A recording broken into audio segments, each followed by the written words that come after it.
Hey youth, this week we're starting a brand new series called The Storyline of the Bible. We're glad you're here. Let's get started.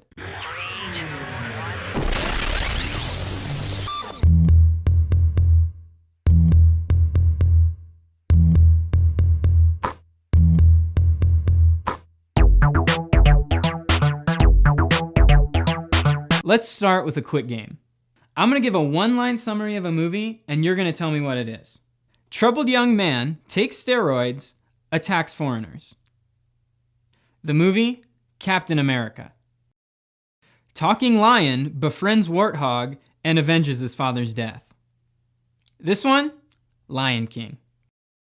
Orphaned boy hangs out with convicted mass murderer while a rat plots his death. And that one, of course, is Harry Potter and the Prisoner of Azkaban. Okay, one more. Hero is rejected by his family and friends, but gives his life to save the world. Okay, so that one's not a movie, it's the Bible. In this series, we're talking about the storyline of the Bible. Now, the Bible is a big book. It covers 2,000 years of history that happened on the other side of the world. So it's tough to understand what the Bible's all about. In this series, we're gonna help you understand the big picture of the Bible. Now, this is important because the Bible is really our story. It explains why God made us, how we're supposed to live, and what's the big problem in our lives. In this lesson, we're gonna summarize the first 5 books of the Bible, from Genesis to Deuteronomy. So let's start in the beginning with the first verse of the Bible. Genesis 1:1.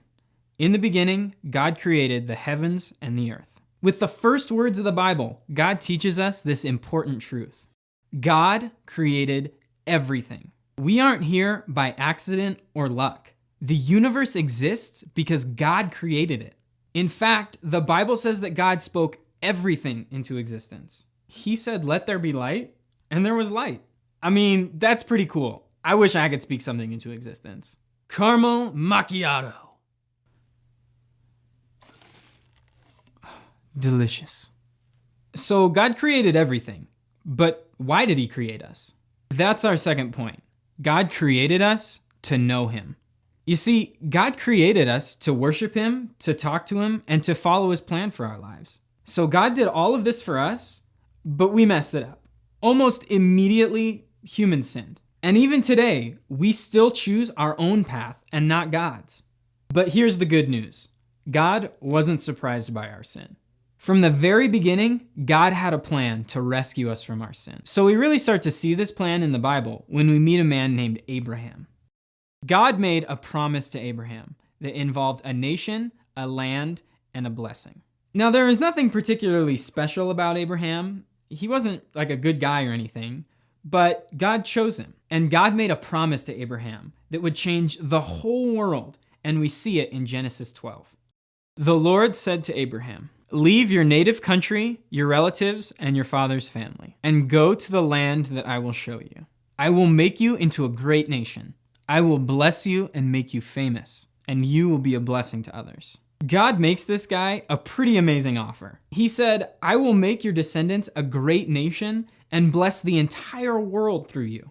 You see, right at the heart of this promise, there's a blessing that we're gonna see over and over again. And the blessing is that God is gonna rescue the world through one person. Now, I don't wanna spoil the story for you, but there's a pretty good chance you can guess who that person is. But before that can happen, God has to fulfill his first part of the promise, which is to make Abraham's descendants into a great nation. Now, this is a bit of a surprise because when God first called Abraham, he was an old man and he didn't have any kids. So by a series of miraculous events, God turned Abraham's small family into the great nation of Israel. So once they became this great nation, God raised up Moses to lead the people. Maybe you've heard of Moses. He's been portrayed as actors such as Charlton Heston and Batman. But by the end of his life, we can see that God is actively working on his plan to rescue the world. Now, as we end the first part of this story, remember that this is your story too. God accomplished his great rescue plan through Abraham so that we could know him. And your life won't be complete until you put your faith in this God who created you.